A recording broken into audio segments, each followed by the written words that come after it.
जो बेटा ध्यान से सबसे पहले अपन बात करते हैं बेटा कि कितने कायरल सेंटर, मतलब हमें अब क्या निकालना है बेटा, method to predict total possible stereo isomers निकालने हैं कि किसी स्ट्रक्चर से कितने पॉसिबल, जैसे हम निकाल लेते हैं ना C4H9 के कितने आइसोमर होते हैं, 4 स्ट्रक्चर होती है।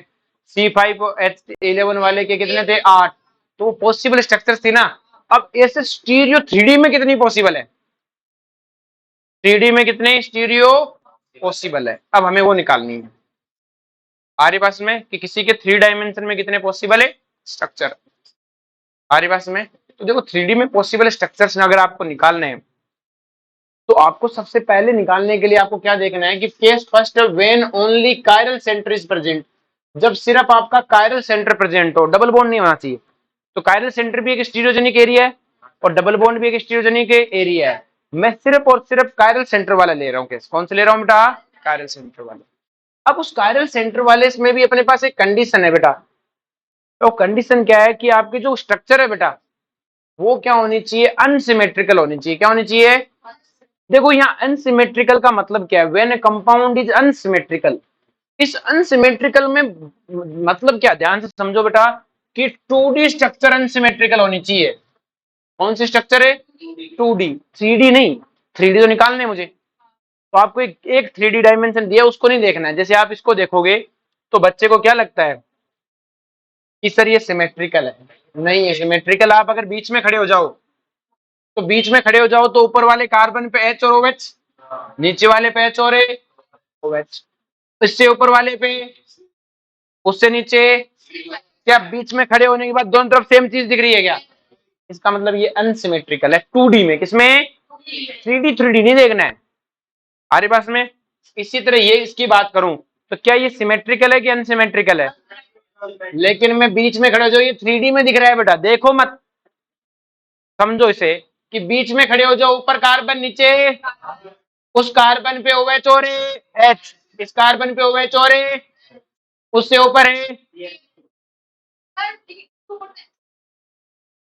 कहां पे, इस कार्बन पे देख OH और H है, इस कार्बन पे भी OH और H है। डायरेक्शन तो डिफरेंट है, डायरेक्शन तो 3D होता है। 3D में नहीं देखना, 2D में देखना है। क्या देखना है, 2D में। 2D में डायरेक्शन नहीं होती बेटा, क्या नहीं होती। जैसे मैं इसकी स्ट्रक्चर लिखूं ऐसे, CH3 CHOH CHOH CH3, ये हुआ ना 2D स्ट्रक्चर। इसमें तो कोई डायरेक्शन होती ही नहीं है। और बीच में खड़े होके देखो तो आप ऐसा ना बना के सीधा खड़े हो जाओ कि डायरेक्शन छोड़ो, सेम चीज दिखनी चाहिए। कार्बन पे OH OH OH OH, फिर CH3 फिर CH3, तो हमने क्या कहा, सिमेट्रिकल है। कैसा है, तो ये जो दिख रहा है ये 3D में, मेरे को 3D में नहीं 2D में देखना है। 3D के तो निकालने, तो 3D के निकालने तो मैं क्या कहूंगा, 2D में स्ट्रक्चर क्या होनी चाहिए, सिमेट्रिकल की अनसिमेट्रिकल। तो ये तो 2D में क्या है, सिमेट्रिकल, और ये 2D में क्या है, अनसिमेट्रिकल। बोलो कोई दिक्कत है, आगे बात समझ में पक्का। अब देखो बेटा,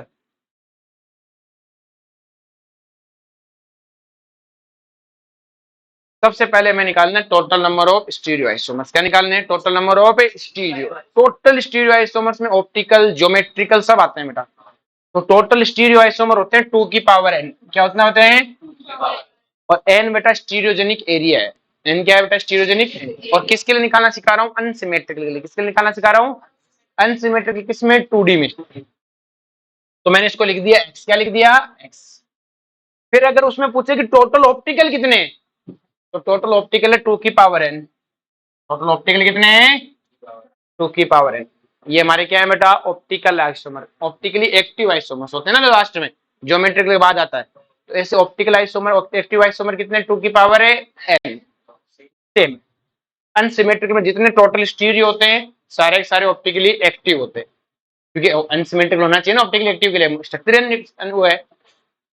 अब आता है टोटल नंबर ऑफ एनाइंशियोमर्स। क्या आता है बेटा, टोटल नंबर ऑफ एनाइंशियोमर्स। क्या होते हैं, आपको पता है कि दो दो का जोड़ा होता है, तो इसका मतलब जितने टोटल है उसके आधे, जितने टोटल है उसके। एनाइंशियोमर जैसे मेरे पास 4 है, A B C D, 4 optical isomer है, तो ए और बी एनाइंशियोमर होंगे और सी और डी एनाइंशियोमर, क्योंकि एनाइंशियोमर पेयर में होते हैं। किसमें होते हैं, तो जितने आपके पास टोटल उसके आधे कर दो तभी तो पेयर बनेंगे। भाई दो दो का पेयर बना दो, जितने आधे जितने टोटल उसका क्या कर दो, आधे। एनाइंशियोमर पेयर में होते हैं ना, एक दूसरे के डिट्टो स्ट्रक्चर सेम होती है, पेयर में होंगे, तो एनाइंशोमर्स कितने आएंगे बेटा, ऑप्टिकल आइसोमर्स का कितना कर दो, आधा। बोलो क्या दिक्कत है।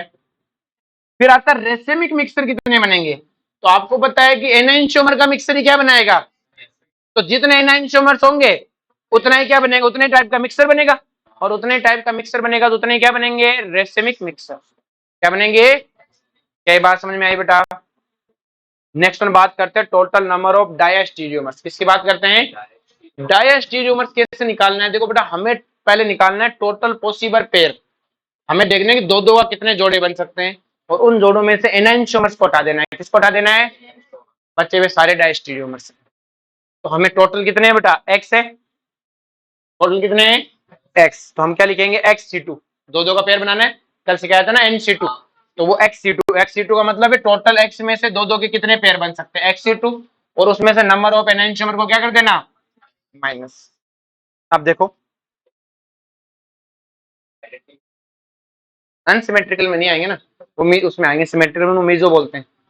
अब देखो ध्यान से कि पहले ये स्ट्रक्चर देखो बेटा, लिखने में अनसिमेट्रिकल है क्या, बीच में खड़े हो जाओ, ऊपर देखोगे तो एलडीएड है, नीचे नहीं है, दिखने में एलडीएड है।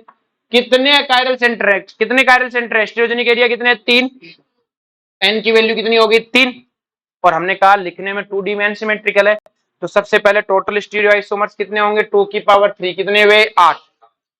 फिर मैंने कहा total optical isomers, enantiomer optical isomers के आधे, कितने हुए, 4, और डायस्टीरियोमर्स क्या होंगे, टोटल कितने हैं बेटा आपके, 8, तो 8C2 माइनस एनएंशियोमर्स कितने हैं, 4।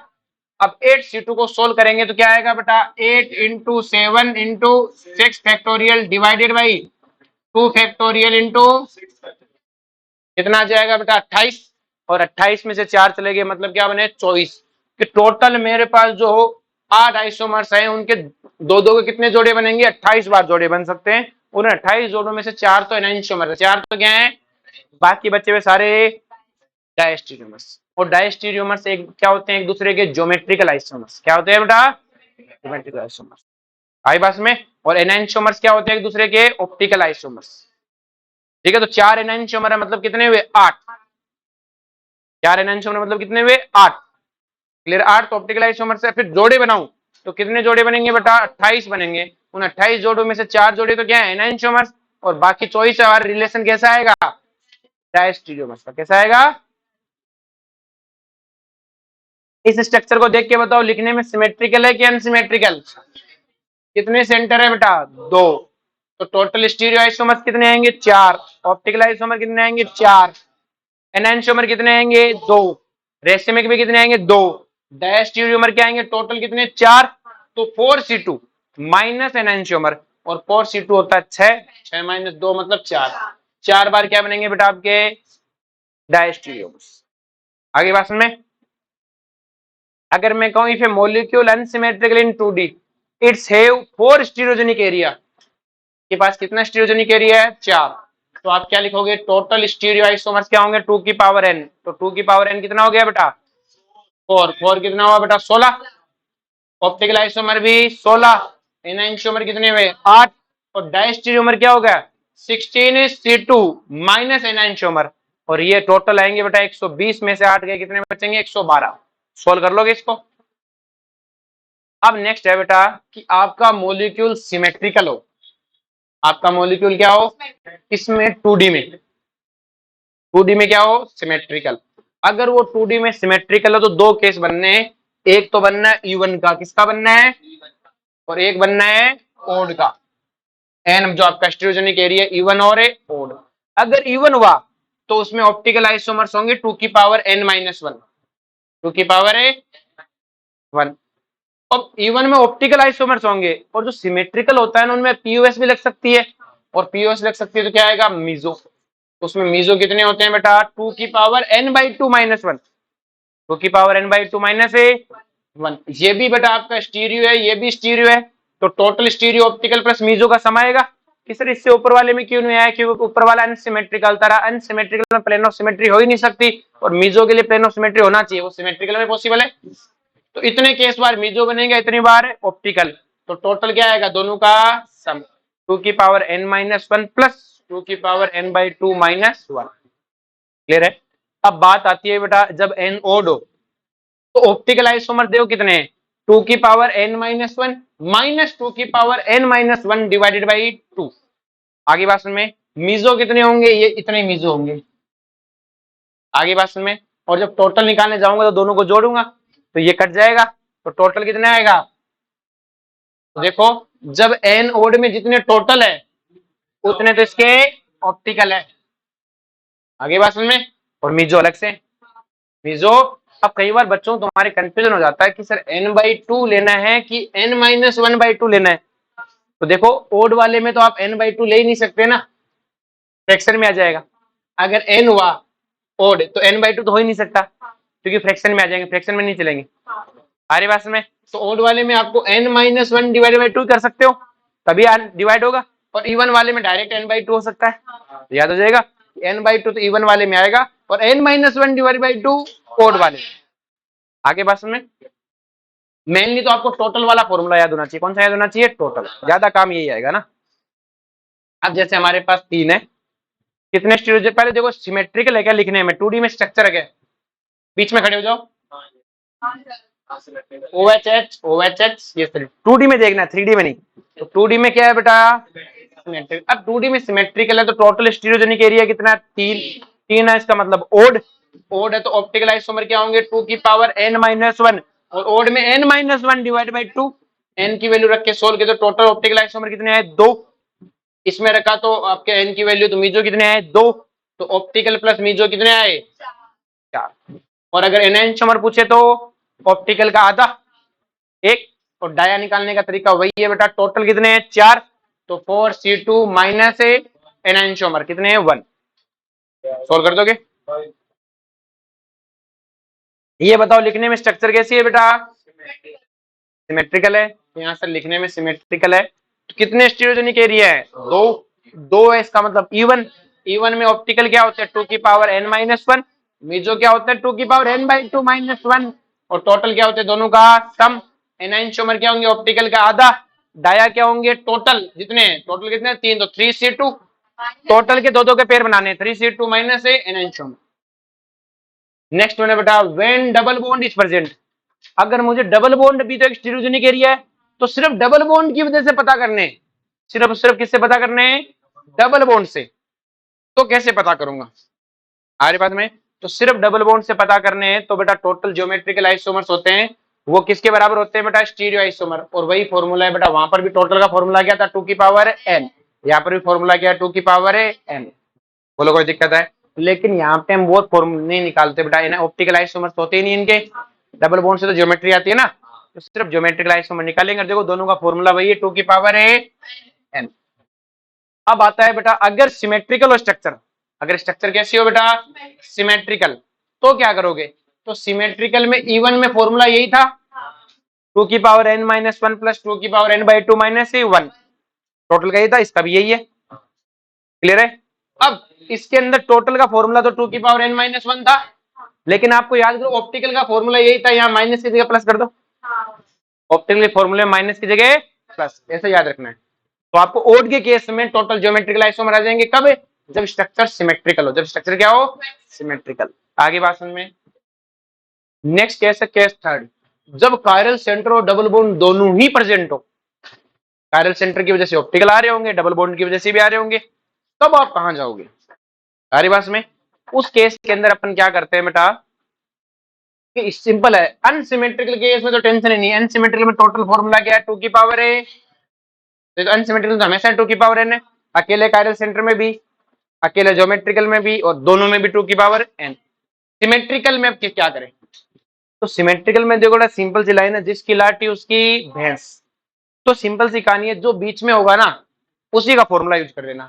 बीच में अगर कायरल सेंटर है तो कायरल सेंटर के हिसाब से, और डबल बॉन्ड है तो डबल बॉन्ड के हिसाब से।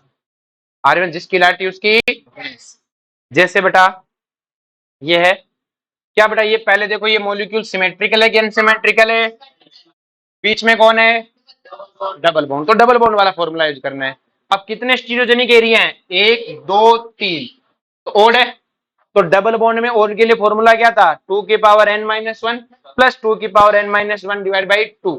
तो इस फॉर्मूले में यूज करना है और डाटा रखना है, आंसर आ जाएगा। अब की बार बीच में कौन है, कायरल सेंटर। कौन है बीच में, देखो 3 है, बीच में कौन है, कायरल सेंटर। तो जिसकी लाठी उसकी भैंस। तो टोटल आइसोमर से पूछता है इसमें सिर्फ, तो टोटल आइसोमर में किसका फॉर्मूला यूज करना है, कायरल सेंटर वाला। किसका यूज करना है, और कायरल सेंटर वाले में कितने स्टीरियोजेनिक एरिया है, n इक्वल टू 3। 3 का मतलब ओड, और ओड के लिए टोटल फॉर्मूला था 2n-1।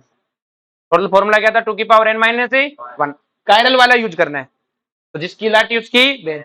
अब की बच्चा के दिमाग में आते कि सर बीच में दोनों आते तो इतना कॉम्प्लेक्स केस हमसे नहीं पूछेगा, यहीं तक पूछेगा, मैक्स टू मैक्स ये तो पूछे नहीं, इससे पहले वाले 2 केस ही पूछेगा। अब ये फॉर्मूले सिर्फ और सिर्फ किन के लिए लगते हैं बेटा, लीनियर स्ट्रक्चर्स के लिए। किन के लिए लगते हैं, और इवन कायरल सेंटर वाला फॉर्मूला तो साइक्लिक के लिए भी लगता है। दिक्कत किसके लिए है बेटा, ज्योमेट्रिकल निकालने हो, क्या निकालने हो, ज्योमेट्रिकल। तो ज्योमेट्रिकल में अगर साइक्लिक स्ट्रक्चर आ गई, जैसे ये, क्लियर है, अगर ये सिस हो और ये ट्रांस हो, उसके केस में हो सकता है ना, पॉसिबल है, तो अलग अलग हो जाएंगे ना। हमें थोड़ी पता है, हमें 3D स्ट्रक्चर थोड़ी सोचना, हमें 2D सोचनी। हो सकता है एक बार सिस हो ट्रांस हो, उस केस में फॉर्मूला है। अब जो बड़ा ध्यान से कि अगर हमसे किसी साइक्लिक स्ट्रक्चर दे दी और पूछा इसमें कितने ज्योमेट्रिकल है, तो भाई साहब आपको हिट एंड ट्रायल करनी पड़ेगी। हिट एंड ट्रायल क्या होता है, देखो कि हो सकता है दोनों की दोनों अबव हो, तो सिस क्या हो गया, सिस। एक अबव और एक बिलो, ट्रांस। दोनों बिलो हुए तो सिस, तो वो तो काउंट ही नहीं होगा ना।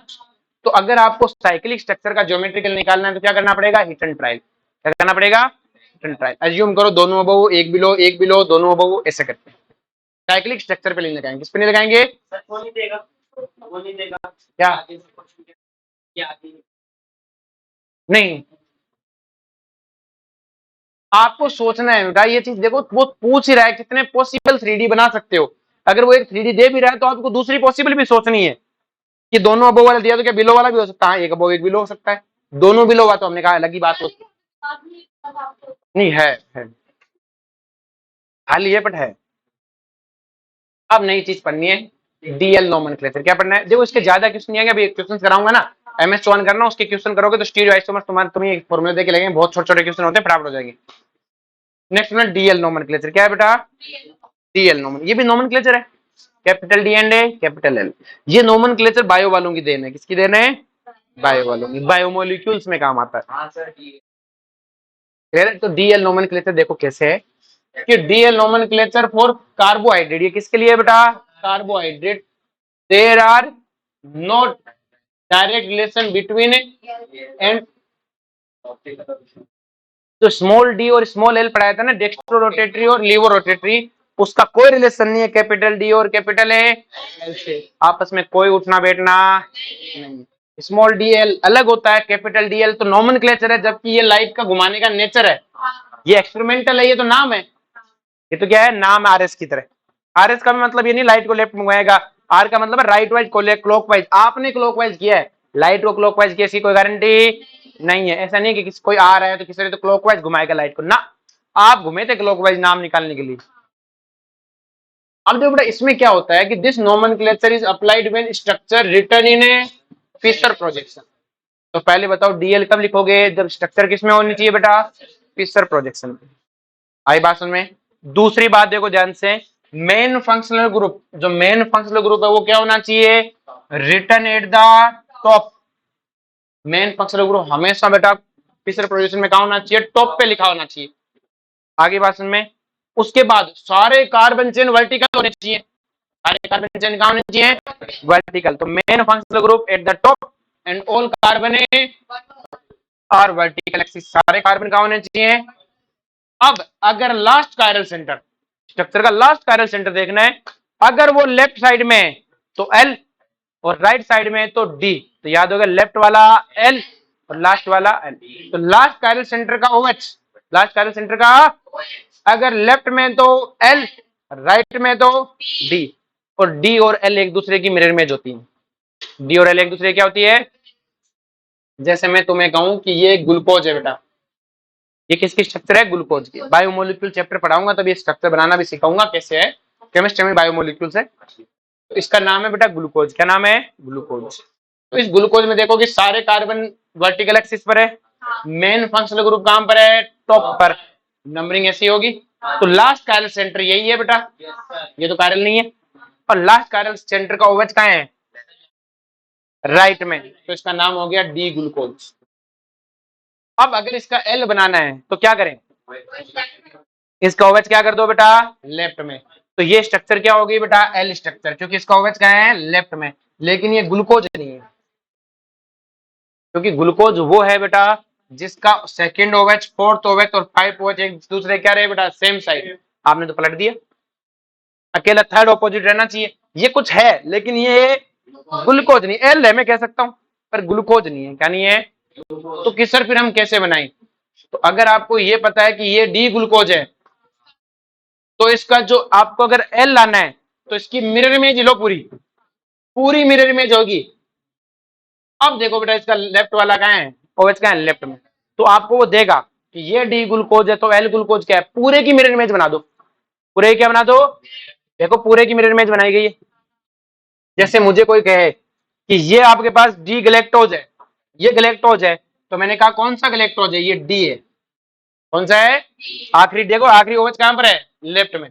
तो मैंने कहा ये डी गलेक्टोज है। क्या है बेटा? तो इसकी मैं मिरर इमेज लूंगा। क्या लूंगा? तो वो होगी एल गलेक्टोज। ऐसा नहीं कि सिर्फ पांचवे को पलट दिया, कंपाउंड खराब हो जाएगा। हमें पता सिर्फ दो एटम की पोजीशन नहीं बदल सकते, कंपाउंड खराब हो जाता है। कंपाउंड क्या हो जाता है? खराब। क्लियर है? तो ये डी का क्या हो गया? एल। आगे बात समझ में? नेक्स्ट देखो बड़ा ध्यान से, अब हमें एक चीज पढ़नी है जिसका नाम है सूडो कायरल सेंटर। क्या पढ़ना है? देखो बेटा इस मॉलिक्यूल में अगर मैं देखूं तो इस कार्बन को मैं 1 दूंगा, इस हाइड्रोजन को मैं 4 दूंगा, ऊपर कार्बन, नीचे उस कार्बन पे हाइड्रोजन, इस पे OH। तो क्या ये 2 नंबर के लिए और ये 3 नंबर के लिए परफेक्ट है? तो 1 से 2, 2 से क्या आ रहा है बेटा? एंटी क्लॉकवाइज तो होना क्या चाहिए? एस। लेकिन आर। ऐसे नीचे वाले की नंबरिंग की बेटा, ये 1 है, वो 2 है, ये 3, 1 2 3 क्या दिख रहा है? एस। होगा क्या? आर। ये भी आर, वो भी आर। अब बीच वाले की बात करूं, किसकी बात करूं? तो बीच वाले में ये एक OH और ये एक H, दो वैलेंसी तो लगे। ऊपर जाऊं तो कार्बन, नीचे आऊं तो उस कार्बन पे OH, इस पे भी, उस कार्बन पे H, इस पे भी, उसके आगे CH3, इसके आगे, क्या सेम है? और ऊपर से वो भी आर और ये भी। तो मैं बोलूंगा ये कायरल सेंटर नहीं है। इसमें कितने कायरल सेंटर हैं? दो। लेकिन जब मैं यहां पे आऊं तो देखो बेटा ध्यान से, ये वाला क्या है बेटा? 1। ये वाला, ये वाला 1 2 3 क्या दिख रहा है बेटा? आर। लेकिन फोर्थ पोजिशन अब तो क्या हो जाएगा? एस। इसी तरह ये 1, ये 2, ये 1 2 3 क्या दिख रहा है बेटा? होगा क्या? आर। ऊपर वाला एस, नीचे वाला आर। अब बीच वाले का नाम लिखना चाहूं तो इसको दिया मैंने 1। अब आप कहोगे सर ऊपर नीचे तो सेम है। मैंने कहा सेम नहीं, ऊपर वाला एस है, नीचे वाला, देखो ये पूरा का पूरा आर है। दिखने में डिट्टो सेम है, लेकिन एक एस और एक आर, मैंने कहा दोनों अलग अलग होते हैं। और R dominant over a S. तो ये 1 तो ये तो क्या 1 2 3 क्या दिख रहा है? आर। होगा क्या? एस। तो क्या ये भी कायरल सेंटर हो गया कि नहीं हो गया?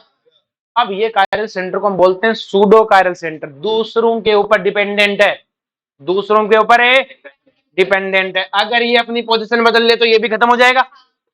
तो इससे सूडो बोलते हैं। मैंने कहा तुम हमेशा कायरल सेंटर है, तुम सूडो कायरल सेंटर हो। क्या हो बेटा? कायरल है ऑफकोर्स, कोई मनाही नहीं है। बोलो कोई दिक्कत है?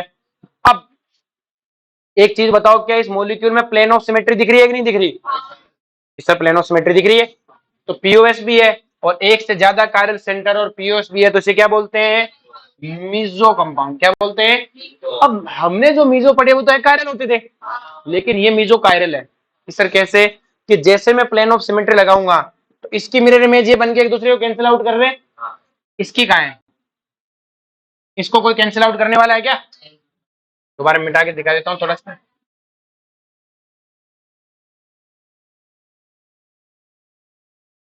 आधा आधा तो कट गया, मान लिया। ये तो प्लेन देखने के लिए था। अब एक दो मीजो एकाइरल क्यों होता है कि अगर ये एस है तो ये आर है, इसका मतलब ये दोनों एक दूसरे की मिरर इमेज है, इसका मतलब ऊपर वाला लाइट को डेक्स्ट्रो घुमाएगा तो नीचे वाला, इसलिए तो टोटल 0 हो गया था। लेकिन ये जिधर घुमाएगा इसको अपोज कौन करेगा, वो तो प्लेन देखने का तरीका है, आधा आधा कट गया। अब ये घुमाएगा तो किसी एक तरफ ना, भाई अकेला जो दो कायरल सेंटर वाला था ना ये वाला, ये भी तो मीजो था अपना, इसमें एक दूसरे को प्लेस में प्लेनो सिमेट्री, तो ऊपर वाला डेक्स्ट्रो तो नीचे वाला लिवो, और ऑल ओवर 0 हो गया था। लेकिन इसमें तो 0 हो ही नहीं सकता। हाँ मानते प्लेन है तो ऊपर वाला नीचे वाले को खत्म कर रहा है, लेकिन बीच वाला तो अपने आप को बचाए रख रहा है। अगर वो डेक्स्ट्रो घुमा रहा है तो डेक्स्ट्रो, लिवो घुमा रहा है तो उसे कैंसिल आउट करने वाला कोई नहीं, तो इसे बोलते हैं मीजोकायरल कंपाउंड। क्या बोलते हैं, इससे सचेत रहने की जरूरत है बेटा, इस एग्जांपल से सचेत रहने की जरूरत है। आगे समझ में लिख लेना इसके नीचे कि तू बदमाश है, तू क्या है, बदमाश। नेक्स्ट देखो बेटा, ये अपने पास है बेटा NH3, तो क्या इसके पास कायरल सेंटर है, R1 R2 R3 chiral centre है, और एक ही कायरल सेंटर है, और एक कायरल सेंटर, तो ये कैसा होना चाहिए कंपाउंड, कायरल कंपाउंड होना चाहिए। तो पेन देना बेटा, 3 पेन दे दो, छोटे वाले पेन रखो दिया करो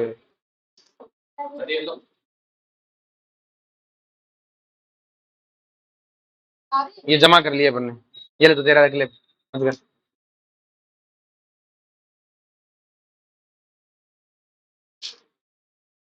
देखो ये अपने पास में बेटा, ये नाइट्रोजन होता है, 3 हाइड्रोजन और एक है लोन पेयर। भाई नाइट्रोजन 3 तो हाइड्रोजन, ये 3 तो अलग अलग ग्रुप हो गए, और यहाँ लोन पेयर है। नाइट्रोजन की क्या आदत होती है, फ्लिपिंग करता है, इसे बोलते हैं अम्ब्रेला इन्वर्जन। अपन अगले चैप्टर जीओसी में पढ़ाएंगे कि अम्ब्रेला इन्वर्जन क्या होता है, क्लियर है, इसे क्या बोलते हैं, अम्ब्रेला इन्वर्जन।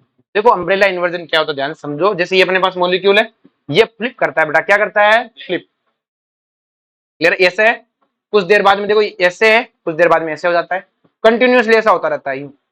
अगले चैप्टर में सिखाऊंगा अम्ब्रेला इन्वर्जन क्या होता है, अभी के लिए देख लो, ऐसे फ्लिप करता रहता है अम्ब्रेला इन्वर्जन। अम्ब्रेला जानते हो ना, कि आप अम्ब्रेला लेके जा रहे हो बारिश के अंदर, बहुत तेज हवा आती है, पलट के ऊपर हो जाता है ना, सेम ऐसे ही खड़ा रहता है, ऐसे अचानक खड़ा खड़ा ऐसे घूम जाता है, फ्लिप हो गया ना एकदम अम्ब्रेला की तरह, ऐसा था, घूम के ऐसे हो गया, अचानक से पड़े पड़े, इसको मजे आते हैं इस चीज में, अगले चैप्टर में समझाऊंगा कैसे, ऐसे घूमता रहता है। अगर ऐसा घूमता रहता है तो मैं अगर कहूँ ऊपर अगर डेक्स्ट्रो है तो नीचे क्या है, डेक्स्ट्रो लिवो, डेक्स्ट्रो रिवो, ऑल ओवर इफेक्ट क्या आएगा, इसलिए बेटा हम कहेंगे कि इस भाई साहब के पास कायरल सेंटर होते हुए भी खत्म है, कायरल सेंटर होते हुए भी क्यों खत्म है, क्योंकि अम्ब्रेला इन्वर्जन है, क्या है बेटा, और अम्ब्रेला इन्वर्जन के अगले चैप्टर में समझा दूंगा जीओसी में, है ना, क्लियर है। तो हम क्या कहेंगे कि ये कंपाउंड कैसा है, अकायरल, क्या है, क्यों achiral, due to umbrella inversion, amines are optically inactive, इन्हें एमीन्स बोलते हैं, ठीक है। अब बेटा क्वेश्चन आता है कि बेटा हमारे पास, मैंने आपको एक चीज सिखाई थी, कि वो चीज ये सिखाई थी कि अगर बेटा fourth position above below the plane हो तो जो आंसर है वो सही, और fourth position above the plane हो तो जो आंसर है उसका उल्टा। लेकिन फोर्थ पोजीशन प्लेन में आ जाए तो वो तो सिखाई नहीं, समस्या फोर्थ पोजीशन को तो बिलो और अबव की बात हो रखी है, प्लेन में आ गया तो क्या करोगे। तो देखो बेटा सिंपल सिखाने, जैसे ये हमारे पास क्वेश्चन है, तो मैं नंबरिंग करूंगा तो इसको 1 बोलूंगा, इस कार्बन को 2, इस कार्बन को, इस कार्बन को 4। जब भी ऐसी सिचुएशन फंस जाए ना, तो आपको बता रखा है कि आप 3 एटम की जगह बदल दो, कोई फर्क नहीं पड़ता, तो आपको ये तो अलाउ है। तो इस फोर्थ पोजीशन को पकड़ के पीछे फेंक दो, हाँ फेंक दो बिलो, कि सर अबो फेंक दो, तो अरे अबो फेंकने के बाद फिर आंसर उल्टा करना पड़ेगा, काम ही सल्टा पीछे फेंको। रोज रोज का तमाशा क्या है, पहले आप अबो फेंकोगे, फिर आंसर निकाल के फिर उल्टा करोगे, इतनी मेहनत क्यों, जब फेंक ही रहे हो ना तो सीधा बिलो फेंको, कहां फेंको। तो देखो मुझे इतना पता है इस हाइड्रोजन को बिलो फेंकना है, तो ये अपने पास स्ट्रक्चर बना लो बेटा वापस से। अब देखो मुझे पता है 3 की जगह बदलनी है, तो आप एक काम करो, किसी एक की जगह कांस्टेंट कर लो, जिसकी रखना चाहते हो, तो सर इसकी जगह कांस्टेंट करूंगा, तो इसको तो लिख लो, ओके कांस्टेंट। अब 3 जनों की जगह बदल दो आराम से, हाइड्रोजन को यहां भेजोगे, CH3 को, क्लोरीन को बदल के 3 की जगह, कोई भी 3 की जगह बदल दो, एक को कांस्टेंट, अब गलती ना हो उससे पहले कांस्टेंट वाली को लिख लो। फिर 3 जने की जगह बदल दी, 3 2 की जगह बदल दी, गड़बड़ हो जाती है, समझ में आया ना, 3 की जगह बदल दो, किसकी बदल दो, तो हम कहेंगे ये वाले और ये वाली स्ट्रक्चर डिटो सेम। अब आपको फिर से नंबरिंग करनी है बेटा, ये क्या होगा बेटा 1, ये क्या आया आर, और फोर्थ पोजीशन बिलो है तो आर का आगे भाषण में जैसे एक, हाँ ले, क्यों चिंता कर रहा बावड़े, ये है ठीक है। तो क्या चाहता है, CS3 को कांस्टेंट रखवाना चाहता है, तो ये ले CS पर CS3 को देख सकते हैं, इसमें बिलो है, ऊपर वाले में कर सकता हूँ CS3 को, उसमें तो CS3 बिलो उसको फेंकना ही पड़ेगा, बिलो वाले को तो हटाना ही है, मत कहते ना बिलो वाले को रोक लिया। तो चाहता है CS3 को कांस्टेंट रखूं, पर CS3 खुद बिलो बेटा कैसे रखवाऊंगा, रुक ले, तू किसी और को बोल दे जिसको कांस्टेंट रखवाना चाहता है। सर फ्लोरीन को कांस्टेंट रख दूं, तो फ्लोरीन को कांस्टेंट रख देता हूं कि ठीक है सर फ्लोरीन कांस्टेंट है, ये लो। अब मुझे पता है हाइड्रोजन को बिलो फेंकना है, तो हाइड्रोजन तो यहाँ आना ही आना है, हाइड्रोजन यहाँ आना है, तो CS3 यहाँ पे और CS2 CS3 यहाँ पे, तीन की जगह बदली है, ये नंबर 1, ये नंबर 2, ये नंबर 3, 1 2 3 कैसा दिख रहा है, एस, एस का ऐसे रहेगा, अरे इसमें तो कुछ और रखा था, तीन की जगह बदल दो, किसकी जगह बदल लो, लेकिन उसमें हाइड्रोजन बिलो जाएगा ही जाएगा, हाइड्रोजन बिलो इस तरह से रखो, एक की तीन की जगह बदलनी है और उनमें से हाइड्रोजन बिलो जाना चाहिए, तो इस तरह से नॉमेनक्लेचर करते हैं, बोलो कोई दिक्कत है।